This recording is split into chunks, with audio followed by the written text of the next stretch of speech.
On September 10, 2025, conservative commentator Charlie Kirk, the founder of Turning Point USA, was tragically shot and killed during an event at Utah Valley University. The chilling event shocked the nation, leaving many wondering about the circumstances surrounding the assassination, the investigation, and the controversial leadership of FBI Director Kash Patel. As Charlie Kirk addressed his audience, the unthinkable happened. A sniper's bullet struck him, ultimately claiming his life. Despite immediate medical efforts, Kirk passed away at the scene, leaving a shocked campus and a country in mourning. In the wake of the shooting, federal, state, and local law enforcement agencies began an intense manhunt. Within hours, the FBI released images of a person of interest. By the evening of September 11th, the suspect, Tyler Robinson, was apprehended after being identified by his father from the released images. FBI Director Kash Patel stepped forward to lead the investigation. In a press conference, he praised the quick work of his agency, claiming that the arrest came faster than other recent high-profile manhunts. But Patel's response to the incident soon sparked controversy. His upbeat tone clashed with the growing concerns within the FBI and among conservative allies, with many questioning his handling of the case. Patel's first major misstep came shortly after the shooting, when he took to social media to announce that a subject was in custody. However, within hours, law enforcement had to walk back that statement, clarifying that the suspect was still at large. The confusion sparked backlash, especially within the Justice Department, where officials privately criticized Patel for prematurely announcing a breakthrough. Within the FBI, frustration was mounting. Some agents were upset with Patel's approach, feeling he was taking undue credit for the success of the investigation. Others were concerned about the lack of coordination, particularly after Patel's backtrack on the custody claim. Additionally, Patel's leadership decisions, including the removal of senior officials within the FBI, were beginning to weigh on the investigation.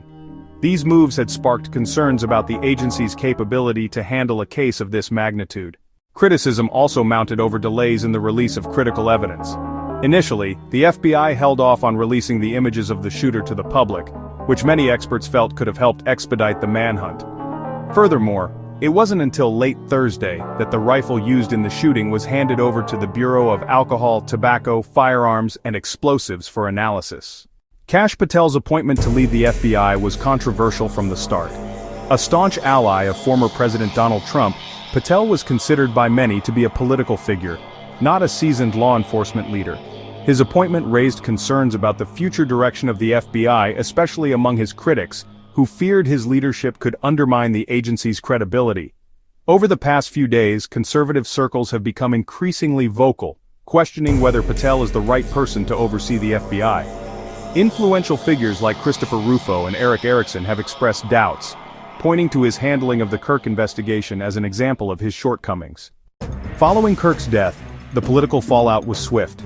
President Trump weighed in on the situation, expressing his support for the FBI and its efforts, but also turning up the temperature in the political discourse surrounding the assassination.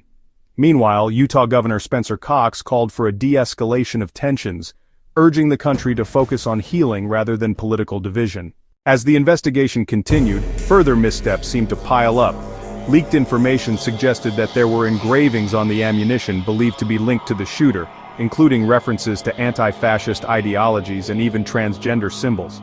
However, subsequent analysis revealed that the markings on the bullets were not related to any of these ideologies, but appeared to be linked to video games instead. These leaks only added to the confusion and frustration surrounding the investigation. Law enforcement officials were left scrambling to correct misinformation, further tainting the investigation's public image. Ultimately, the investigation came to a close when Tyler Robinson was arrested, identified by his father after seeing the FBI photos. The arrest was made possible, in part, due to the quick thinking of Robinson's family members, who recognized their relative in the released images. Despite the issues that plagued the investigation, many in Kirk's circle expressed gratitude toward the FBI, thanking Patel and his team for their work in bringing the suspect to justice. Now the nation is left to reflect on the loss of Charlie Kirk, the mishandling of a high-profile investigation, and the leadership challenges facing the FBI.